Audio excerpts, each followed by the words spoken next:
Hi, in this video also we'll be talking about the different stages of the stresses in the pre-stressed concrete beam for the serviceability load conditions. Now before we look into the stresses, let's look at the different stages of the forces in the pre-stressing tendon. The first force of our interest is called as the jacking force, which is P naught here. So this is the force that is applied by the hydraulic jacks on the pre-stressing wires. So the pre-stressing wires are stressed with the force P naught, and this force is of interest when we are designing the anchor design. But once the force is being once the hydraulic jack is being removed and the anchors are placed in this placed at the ends, this force is transferred to the wires, but all of them is not transferred.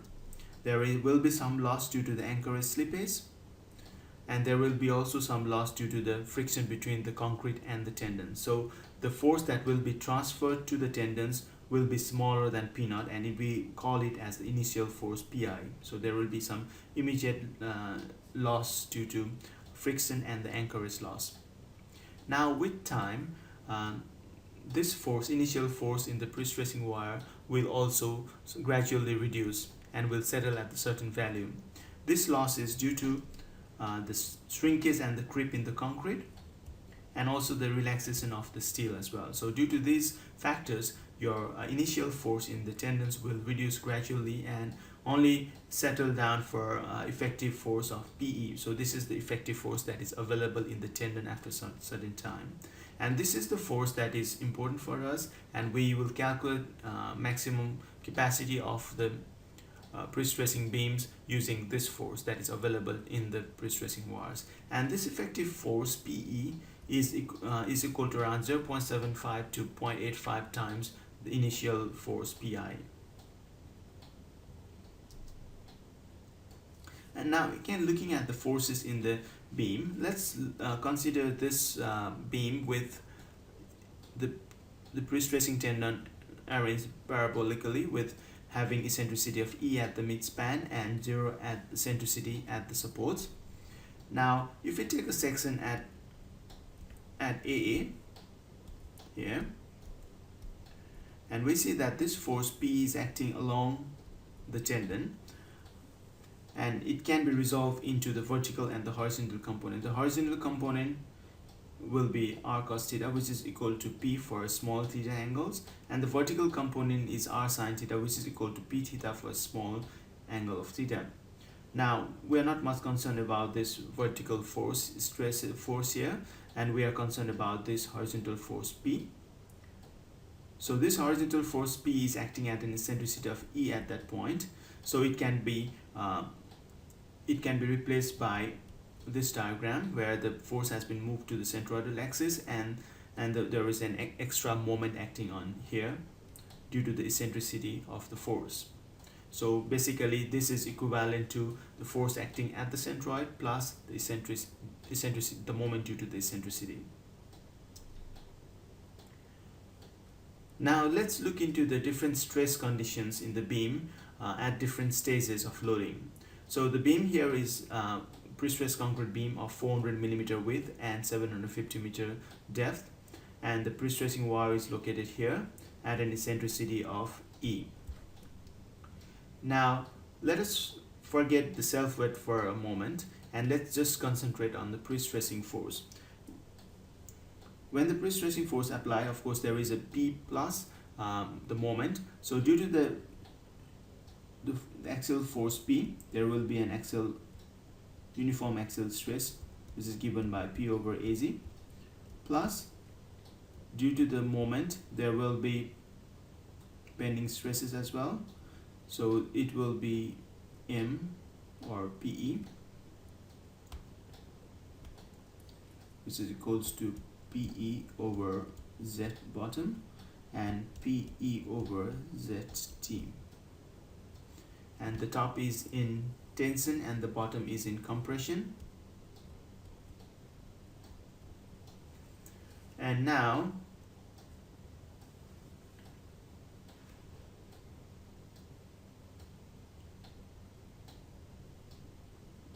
this is in this direction.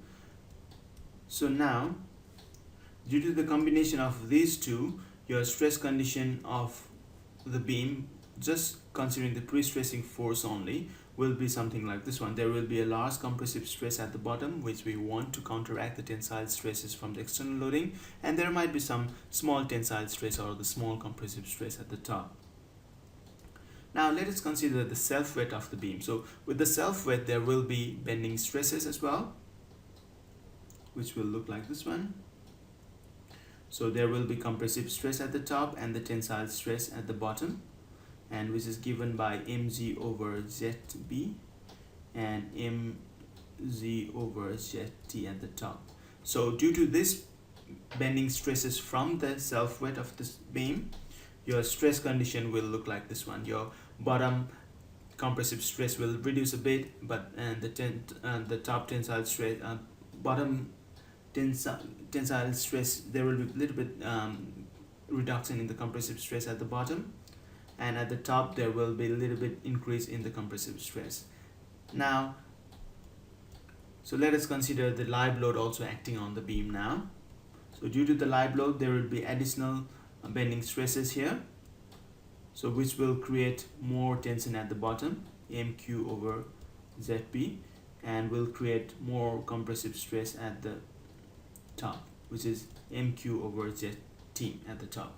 Now when we consider the live load as well, your stress condition will look like this one. So due to this negative stresses at the bottom, your stress at the bottom has reduced, and the compressive stress at the top has increased to a great extent. So basically, the final stress condition due to the addition of the self-weight plus your live load would be compressive stress at the top and a very small tensile stress at the bottom, or very small compressive stress at the bottom. So as you can see here, with the pre-stressing, you can actually reduce the tensile stresses at the bottom quite significantly, so that we can avoid the cracking.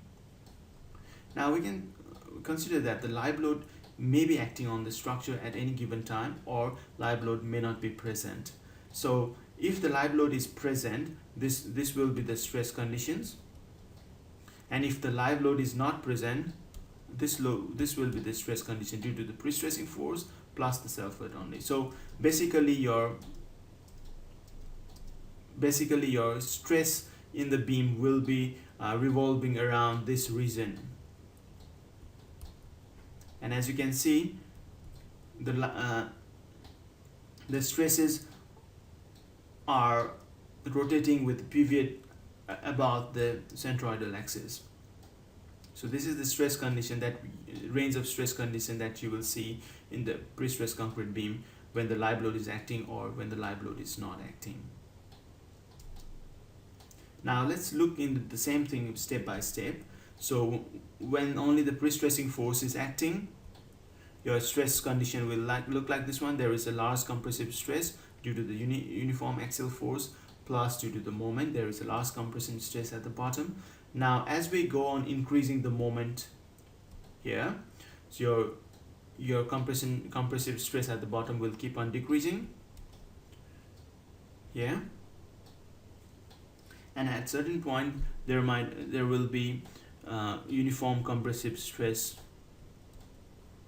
And as you further go on increasing the live load, the moment, external moment, your compressive stress at the bottom will further decrease, and at certain point you will have zero stress at the bottom of the fiber. Sigma p equals to 0. So there is a zero stress at the bottom of the fiber. And if you further go on increasing the moment, external moment, then your stress at the bottom will go into the tensile region, and once it reaches the tensile capacity of the concrete, it will crack. So before that, there will be no cracks in the pre-stressed concrete beams. So this is your final stress condition when the crack will start to appear in the beam.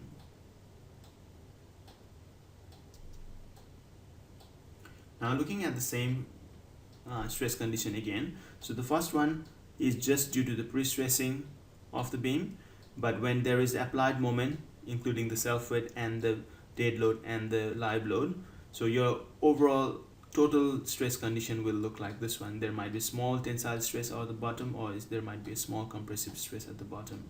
So the total compressive force is C, acting at certain point at the central point here.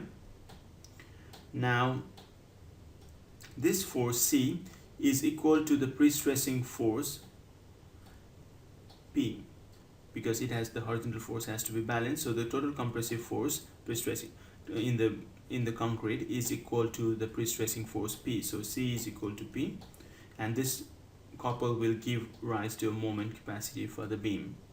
Now as you can see, if you go on increasing the moment, your C cannot increase because it is equal to your pre-stressing force, which doesn't change with the increasing in the moment. So what happens is the jet will change. So as you go on increasing the moment, your jet will shift upward. Now there are two important points in these stress conditions for the pre-stressing beam. So the first point of interest is called as the decompression moment. So as you go on increasing the live load or the external moment, at certain point the stress at the bottom of the fiber will be zero, and that moment which causes the stress at the bottom of the fiber zero is called as decompression moment. So the decompression moment is caused by the combination of uniform stress P over AZ plus the bending stress due to the moment caused by the eccentricity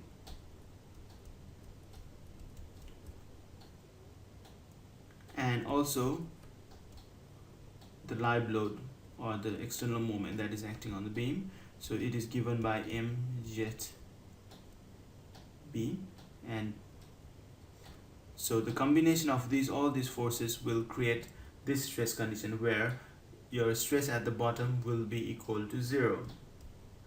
So PA over AZ, P over ZB, and minus this one will create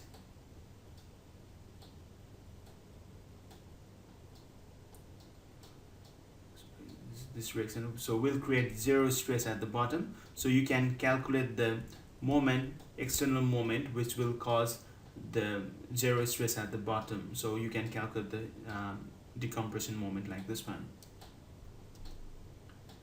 Now again, as I said before, as you go on increasing the external moment, at certain point your stress at the bottom will be zero, and that moment is called as MTech, or the decompression moment, and you can compute it using this equation. And the second point of interest is of course the cracking moment. So if you further go on increasing the external load, then at certain point it will go into the tensile region. The bottom stresses will go into the tensile region, and at certain point the bottom stress will be equal to the tensile strength of the concrete, and at that point the concrete will start to crack.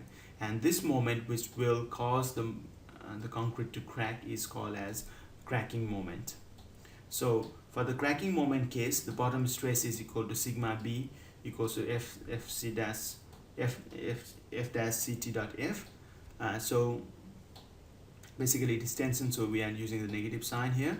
So the combination of the pre-stressing force